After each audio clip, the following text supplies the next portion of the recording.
The words of Tobit of the tribe of Naphtali, which the Assyrians led captive into Nineveh.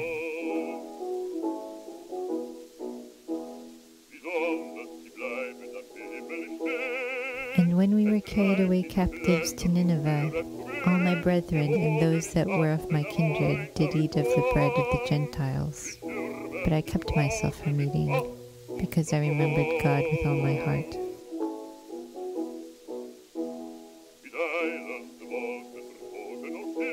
And the Most High gave me grace and favor before the Assyrian king. And I went into Media, and left in trust with my kinsman Gabael 10 talents of silver.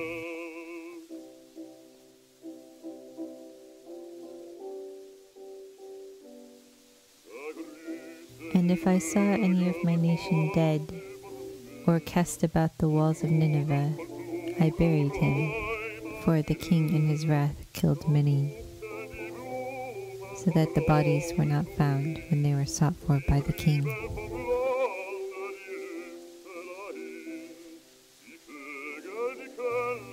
And when one of the Ninevites went and complained of me, I withdrew myself for fear. Then all my goods were forcibly taken away, neither was there anything left me, besides my wife Hannah and my son Tobias. But there passed not 35 days before 2 of the king's sons killed him and fled into the mountains, and a 3rd son reigned in his stead, who appointed my nephew over his accounts. And my nephew entreating for me, I returned to Nineveh.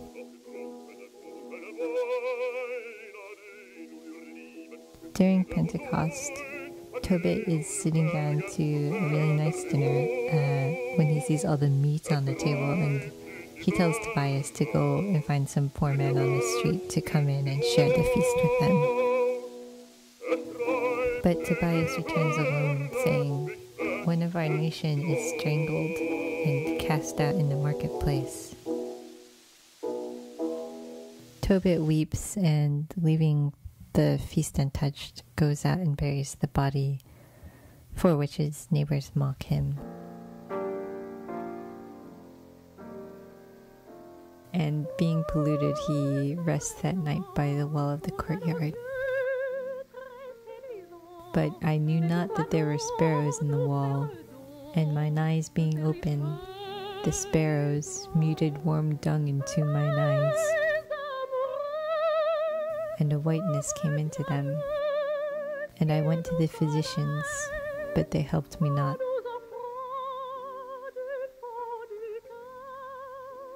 His wife Hannah takes in women's work to support them. Her employers give her a kid goat on top of her wages, but when Tobit sees it in the house and it starts crying, he accuses her of stealing the goat and demands that she give it back. Hannah explains that it was a bonus, and when he doesn't believe her, she asks, "Where are thine alms and thy righteous deeds?" As if to say, "What did all your fancy-dancy good works get you, blind person? At least I got a goat." And Tobit goes off and prays for death. At the exact same time this is happening, in another town, Ecbatana, the servants of a young virgin named Sarah are reproaching her for having, they say, basically strangled to death 7 husbands. Not that she killed them, but a jealous demon killed each one on the wedding night before he could sleep with her. So Sarah is humiliated and prays for death, but thinking about how sad her father would be if his only child predeceased him. And no mention of her perfectly alive mother is made here. She adds, "Or if it please not thee that I should die, command some regard to be had of me, and pity taken of me, that I may hear no more reproach." And the prayers of Tobit and Sarah were heard before the majesty of the great God. So the author writes at the end of chapter 3. And Raphael the angel was sent to heal them both, to scale away the whiteness of Tobit's eyes, and to give Sarah for a wife to Tobias, and to bind the demon, because she belonged to Tobias by right of inheritance.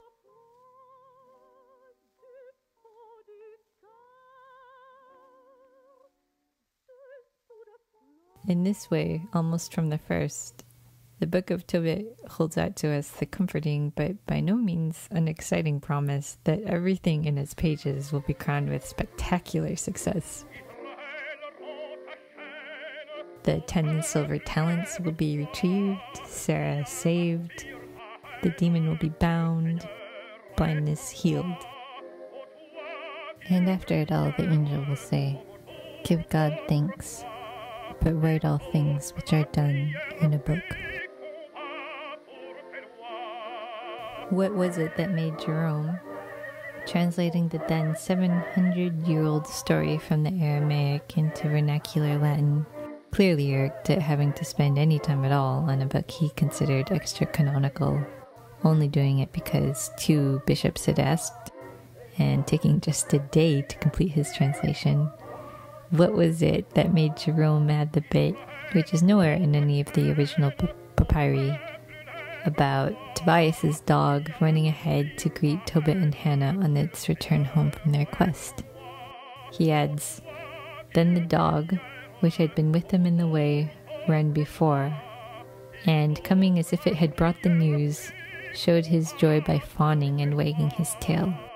On which poor Bede, venerable Bede, to whose irreproachable medieval mind the Book of Tobit was 100% allegorical, duly commented, another 300 or 400 years later, "A tail, inasmuch as what is at the limit or extremity of the body suggests either the extremity of a good work, which is perfection, or perhaps the reward allotted without limit." Well, some scholars think it was just Jerome's inveterate prankishness, or a sly allusion to Odysseus' dog Argos, who had just enough strength to wag his tail for the last time when he saw Odysseus come home. And some scholars, in fact, regard the whole dog, who is mentioned in the original manuscripts as accompanying Tobias, but about whom nothing more is said, as a vestigial remnant or detail of fact from some other tale.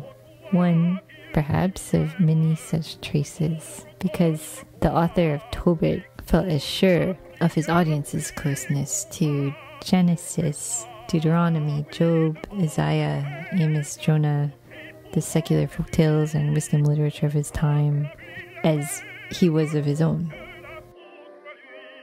Yet somehow things like this, sailing through time into our uncomprehending laps, have a way of becoming a large or small part of us. Tobit, dying in chapter 14, verse 10, tells Tobias, "Bury me decently and thy mother with me, but tarry no longer at Nineveh." And Tobias follows his advice and dies old in Ecbatana.